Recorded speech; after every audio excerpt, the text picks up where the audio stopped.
Out and About is made possible in part by Mountain Shepherd Adventure School in Craig County, Virginia. Mountain Shepherd believes that every person can learn to appreciate and navigate the outdoors with confidence. More information at mountainshepherd.com.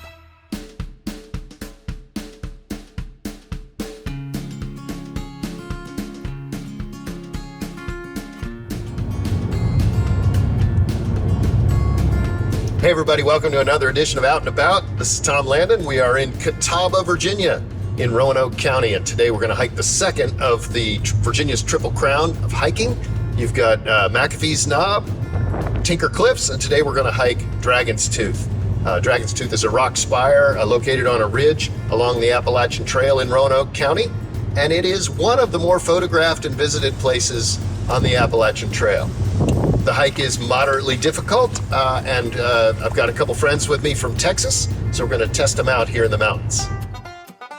Dragon's Tooth is a spectacular rock formation located on top of Cove Mountain. If you're coming from Roanoke, you'll find the parking lot on Route 311, not far past the convenience store on your left. Be aware that if the parking lot's full, you'll run the risk of being towed if you park out on the main road. The vault toilets at the parking area are the last you'll see on this hike, so if you need to go, go. It's always a good idea to take a paper map or take a picture of the map at the bottom, as cell service is spotty at best on this hike. The 2.3-mile trail leading to Dragon's Tooth is a gradual uphill climb for the first mile until it joins the Appalachian Trail and begins to climb more steeply.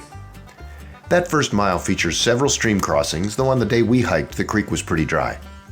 Make sure you've got plenty of water before you go.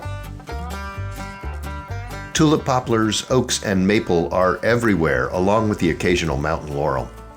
We were just a week or so before the peak of leaf season, which tends to hit in the second half of October. In the past, many folks have made the hike into an overnight, but in 2023, the Forest Service opted to close off impromptu campsites to protect native plants like the pirate brush, a rare plant, after campers disturbed the forest floor to the point that erosion has washed sediment into nearby streams. So, if you do want to make a night of it, consider camping at the St. John's Spring Shelter northbound on the nearby trail to McAfee's Knob, or southbound at the Pickle Branch Shelter. Maps to both are available at the Roanoke Appalachian Trail Club's website at www.ratc.org. So we're now at the point on the trail that's about a mile and a half in, and we've just connected with the Appalachian Trail, and it is at this point that the trail does get a little steeper. So this would be a good place to check yourself and make a decision of, like, do I want to continue? But it's not too bad, as you'll see as we go forward. Once you reach the intersection with the AT, head right toward the tooth. This part of the hike gets more strenuous as you go and requires rock scrambling near the top. You'll need your hands and feet to climb the last rocky sections to reach the tooth.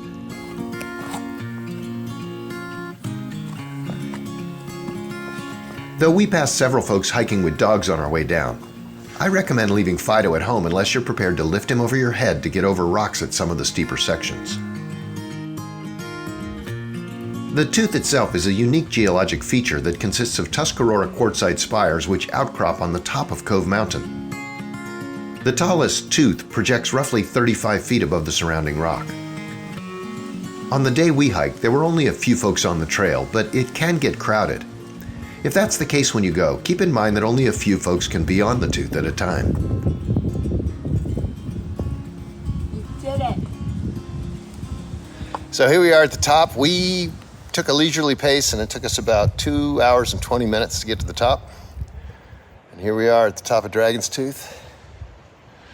Elevation about 3,000 feet, looking over the Catawba Valley. The last little bit is a rock scramble, and you want to be careful. But it's not exactly technical rock climbing. So as long as you're not afraid of heights, you should be just fine. So take a look around, snap a few photos, and let the next folks have their time on the tooth.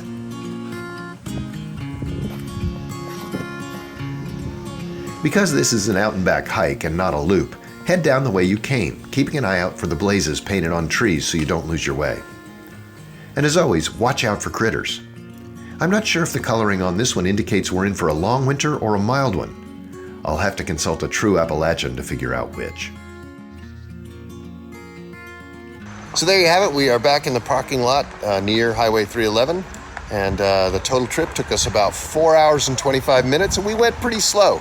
So I think most people could definitely do it in that time or shorter. You can see the parking lot filling up behind me as the day gets later, so keep that in mind as well. And we'll see you out and about.